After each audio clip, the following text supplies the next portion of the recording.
شمالی وزیرستان میں بھی اور بلوچستان سائڈ پہ بھی انہوں نے حملے کی، تو ان کی ایک میزائل گرا تھا بلوچستان میں. امریکہ نے بعد بھی اس کے اوپر کافی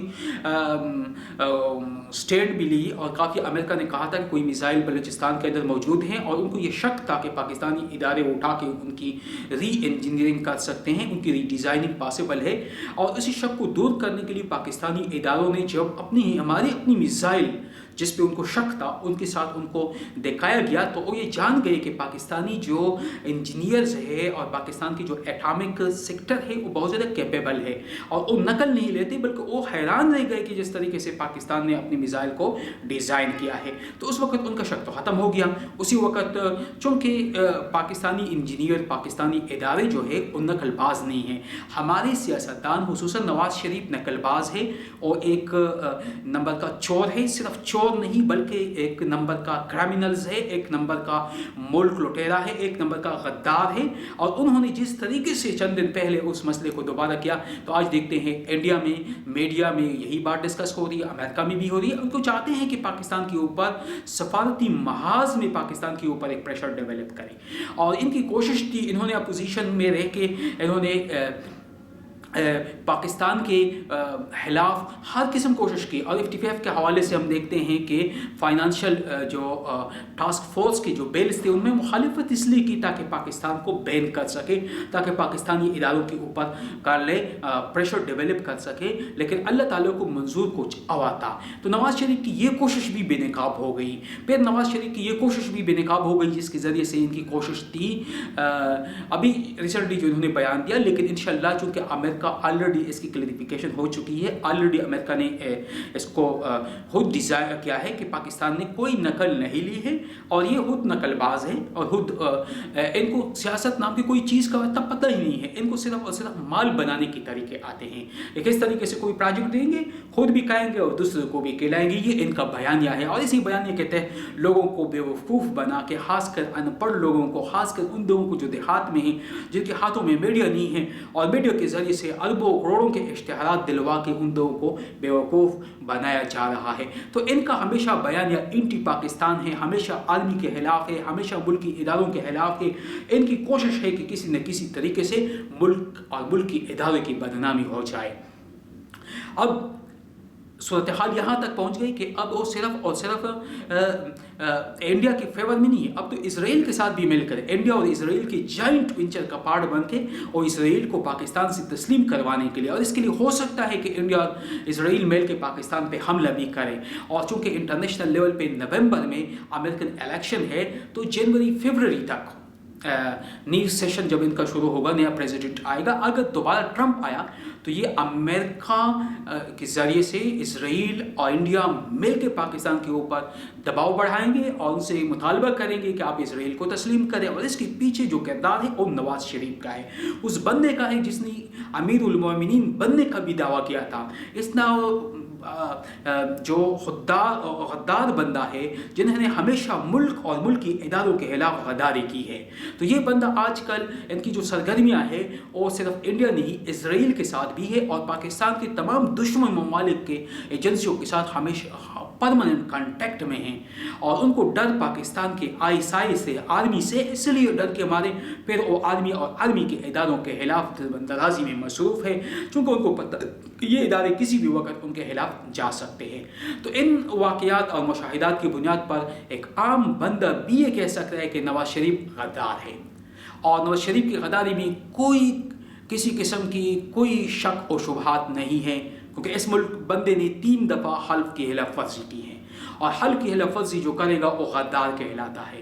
آلریڈی عدالت نے اس کو صادق اور امین قرار نہیں دیا ہے. یہ صادق اور امین نہیں ہے. جو صادق اور امین نہ ہو، جو صداقت اور امانت نہ ہو، وہ خیانت کر سکتا ہے اور خیانت کرتا ہے. اور اب تو انہوں نے ثابت کر دیا کہ انہوں نے اپنے حلف کی بھی خلاف ورزی کی ہے، اس کے ساتھ بھی غداری کی ہے. ملک کی راز کو انہوں نے پوری دنیا میں فاش کر دی. لندن میں کھڑا ہو کے وہ میڈیا کے ساتھ جو کچھ کر رہا ہے اور جس طریقے سے ان کا ایک بیانیہ ہے وہ صرف اور صرف ملک دشمنی ہے. اور ان کا یہ ہے کہ ان کے کاروبار جو ہے ان کو توقیت ملے، ان کو فروغ ملے اور ملک کا بیڑا غرق ہو جائے۔ تو ان وجوہات کی بنیاد پر ہر پاکستانی یہ سمجھتا ہے کہ نواز شریف غدار ہے اور نواز شریف کے خلاف غداری کا مقدمہ وقت کی اہم ترین ضرورت ہے۔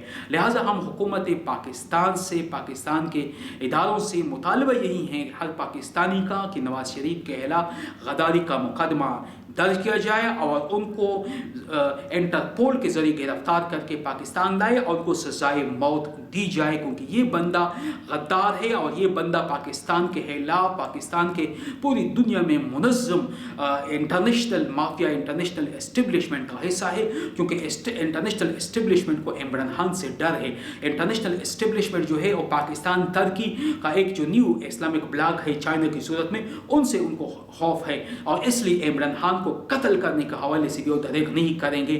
اگر عمران خان کو کچھ بھی ہو جاتا ہے تو اس کے بیہائنڈ نواز شریف کی سوچ اور نواز شریف کے ساتھ جو انٹرنیشنل مافیا ہے ان کا ہاتھ ہوگا۔ لہٰذا وقت کی ضرورت ہے کہ پاکستان فوری طور پر ان کے خلاف غداری کا مقدمہ درج کرے اور انٹرپول کے ذریعے گرفتار کر کے ان کو پاکستانی عدالتوں میں لائے اور ان کو سزائے موت دی جائے۔ امید ہے یہ ویڈیو آپ کو پسند آئے گا۔ اگر میرے ہم آواز بننا چاہتے ہیں، اگر آپ میری آواز کو لوگوں تک پہنچانا چاہتے ہیں تو اس ویڈیو کو شیئر کیجیے، اس چینل کو سبسکرائب کیجیے، زیادہ سے زیادہ لوگوں تک یہ آواز پہنچائے تاکہ عام پاکستانی اٹھ کھڑے ہو کے اپنے حق مانگے۔ ان کو شعور کی ضرورت ہے اور اس وقت شور کی ضرورت نہیں ہے۔ شور اپوزیشن والے مچا رہے ہیں، جبکہ شعور ان لوگوں کا ہے جو پاکستانیت، اپنے آپ کو پاکستان اور پاکستانیت سمجھتے ہیں، جن کو پاکستان اور پاکستانیت سے پیار ہے۔ لہٰذا وقت کا تقاضا ہے کہ میری ویڈیو کو شیئر کریں، زیادہ سے زیادہ لوگوں تک اس آواز کو پہنچانے میں میری مدد کریں۔ تھینک یو، اللہ حافظ۔